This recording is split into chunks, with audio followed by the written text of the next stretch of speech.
Good morning. This is Rich Nelson with Allendale. Special update. Today's data is December 8th of 2023.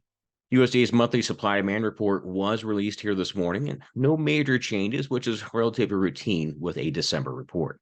As far as U.S. corn ending stocks, those were lowered by about 25 million bushels, 2.156 billion bushels last month, now 2.131. That 25 million bushel change was an increase for exports. As far as the world balance sheet on the corn side of things here, looks like USDA left Argentina as well as Brazilian corn production estimates unchanged. So that's really not too big of a surprise here to speak of. As far as other numbers, they did raise the Russian corn crop by 1 million ton, so now a total of 17. They also raised the Ukraine crop by 1 million ton, now 30.5. So as far as that goes, not a big surprise here, but certainly something we'll kind of watch in these coming days. We will note that their estimate for Mexico was lowered by 1 million ton, now 25.5. So as far as the corn balance sheet, both on a U.S. as well as world basis, no major changes that really will get the trade's attention. As far as soybeans, on the U.S. balance sheet, USDA left all of these numbers unchanged for the demand side, therefore ending stocks left at 245 million bushels. Looks like USDA is going to wait to see how this January reproductive phase goes for the Brazilian soybean crop before making any major adjustments to U.S. export sales estimates here. As far as the world balance sheet, looks like USDA left numbers unchanged for Argentina, 48 million tons.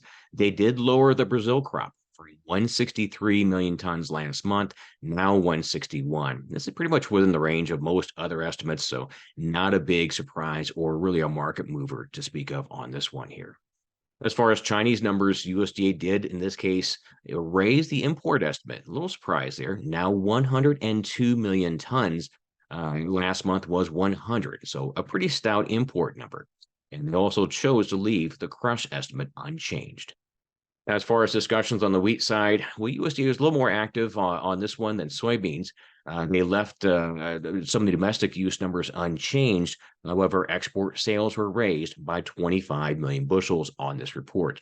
Certainly, given the Chinese buying numbers this week, totaling just over 1 million tons, this is certainly not too big of a surprise there. Ending stocks in this case were lowered from 684 million bushels, now 659. There were some moderate changes to speak of as far as the world numbers on the wheat side of things here. Argentina was left unchanged at 15 million tons. Australia was raised by 1 million ton. Canada was raised by 1 million ton. Russia was left unchanged at 90 million tons. Keep in mind, many on the private side are just a little higher than that. As far as the Brazilian crop, that was lowered by 1 million ton, now to 8.4 million tons. Keep in mind, CONAB yesterday suggested 8.1. So as far as this goes, not a big market mover for today's report. Certainly the January 12th report will include a lot more changes. Everything from U.S. production, a lot more changes on the demand side, and certainly with a focus on the Brazilian weather situation, perhaps some updates to speak of as far as that goes. Any questions with markets, how to trade in this market and in this environment, how to market crops in this environment, give Allendale a call, 1-800-262-7538. Thank you.